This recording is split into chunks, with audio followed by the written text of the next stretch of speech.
আমাদের বাড়ি দুর্গার কাজ কত দূর চললো তাই তোমাদের সাথে শেয়ার করবো এই ভিডিওতে।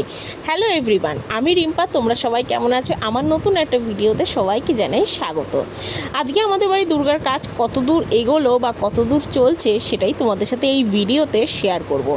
আর সকালবেলা রান্না বসিয়ে দিয়েছি। এদিকে রান্না করছিলাম হচ্ছে অনেক রকম সবজি দিয়ে একটি চচ্চড়ি মতন তরকারির মতন করছিলাম, যেটা পেঁয়াজ টেয়াজ দিয়ে করেছিলাম। আর এদিকে মেয়ের খাবার বসিয়েছিলাম। সকালবেলা চা তো হয়েই গেছে, একবার না দুবার না 3 থেকে 4 বার হয়ে গেছে চা। আবার একবার হবে, সেটা হচ্ছে শাশুড়ি মা পুজো দিয়ে আসবে, তারপর গিয়ে আমি আর মা খাবো একবার।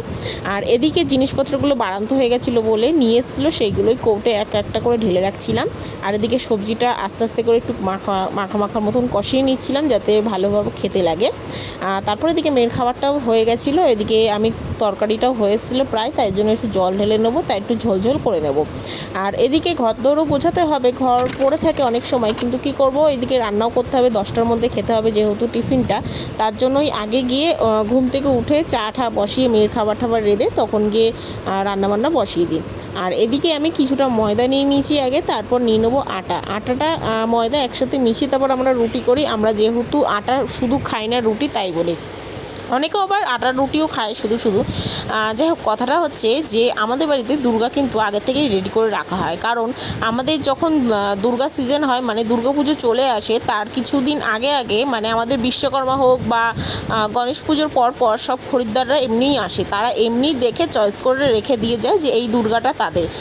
তাই জন্য আমাদের আগের থেকেই রেডি করে রাখতে হবে। শুধুমাত্র আমরা বলে নিয়ে কথা নয়, এটা কুমোরটুলি থেকে শুরু করে অনেক যে কোনো কারখানায় যাবেন সেখানেই দেখবেন যে এরকম ঠাকুর রেডি করে রাখা আছে। বিশেষ করে দুর্গা তো মাস্ট থাকবেই, কারণ ওই সময় মানে অনেকেও অর্ডার দিয়ে যায়, অনেকেও অর্ডার দেয়, সেগুলো হচ্ছে ছোট সেগুলো তখন রেডি করে দেওয়া হয়। কিন্তু যখন এই বড় দুর্গাগুলো আমাদের আগে থেকেই রেডি করে রাখতে হয়, তাহলে সুবিধা হয় কি, ওরা নিজের মন পছন্দ মতন অর্ডার করে দিয়ে যায়, সেগুলো আমাদের রং মানে গয়না গাটি পরিয়ে ঠারিয়ে সুন্দর করে সাজিয়ে গুছিয়ে তাদের সেই তৃতীয়ার দিন তারা নিয়ে যায় ঠাকুরগুলোকে।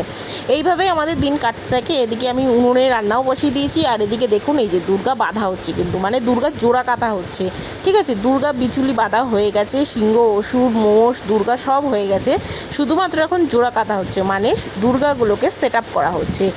পিছনে 4টে হাত করে 8টা হাত করে সেট আপ করা হচ্ছে। এদিকে অনেক কিছু কাজ আছে যেগুলো সেই কাজগুলো পূর্ণ করা হচ্ছে, তারপর গিয়ে বেলে মাটি চাপানো হবে। আশা করছি